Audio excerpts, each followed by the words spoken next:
शेतकरी मित्रांनो, सुरुवातीलाच बातमी येत आहे राज्यातील पावसासंदर्भात।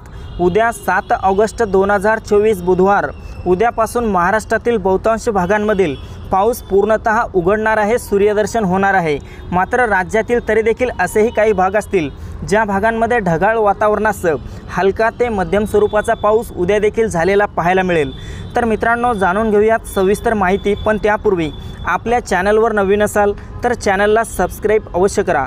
मित्रांनो, सुरुवातीला पावसाचा भाग पाहिले असता उद्याच्या दरम्यान मध्य महाराष्ट्रातील सोलापूर त्यासोबतच पुणे, सातारा, सांगली, कोल्हापूरच्या परिसरामध्ये ढगाळ वातावरणासह हलक्या स्वरूपाचा पाऊस काही भागांमध्ये झालेला पाहायला मिळेल।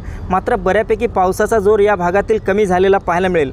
कोकणातील देखील पावसाचा जोर उद्याच्या दरम्यान कमी होणार आहे। मात्र मुंबई, ठाणे, पालघर, रत्नागिरी, रायगड, सिंधुदुर्ग, राजापूर, सावंतवाडी, कल्याण, डोंबिवली, वसई विरारच्या परिसरामध्ये उद्या रात्रीपर्यंत काही भागांमध्ये फक्त हलक्या स्वरूपाचा पाऊस होऊ शकतो। मोठा पावसाचा जोर जो असेल तो कमी झालेला पाहायला मिळेल। मित्रांनो, इकडे मराठवाड्यात पाहिले असता मराठवाड्यातील बहुतांश भागांमध्ये मोठे सूर्यदर्शन, कडकडीत ऊन वाढलेले पाहायला मिळेल। तापमानात वाढ होणार आहे।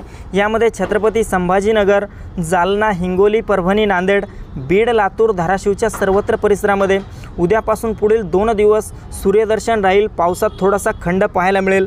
त्यासोबतच उत्तर महाराष्ट्रात पाहिले असता नाशिकच्या परिसरामध्ये ढगाळ वातावरणासह तुरळक ठिकाणी हलक्या पावसाचा इशारा उद्या आहे। मात्र मालेगाव, नंदुरबार, धुळे, जळगाव, चाळीसगाव, मनमाडच्या परिसरामध्ये मोठ्या पावसाची शक्यता कुठेही असणार नाही। फक्त ढगाळ वातावरण मात्र काही परिसरामध्ये उद्या पाहायला मिळू शकते।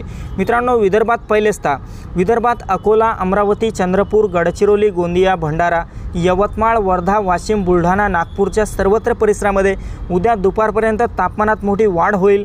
मात्र सायंकाळी आणि रात्री काही भागांमध्ये ढगाळ वातावरण निर्माण होईल। तुरळक ठिकाणी हलक्या सरी होण्याची शक्यता वर्तवण्यात आलेली आहे। मोठ्या पावसाची शक्यता नाहीच्या बरोबर विदर्भात देखील उद्याच्या दरम्यान असणार आहे।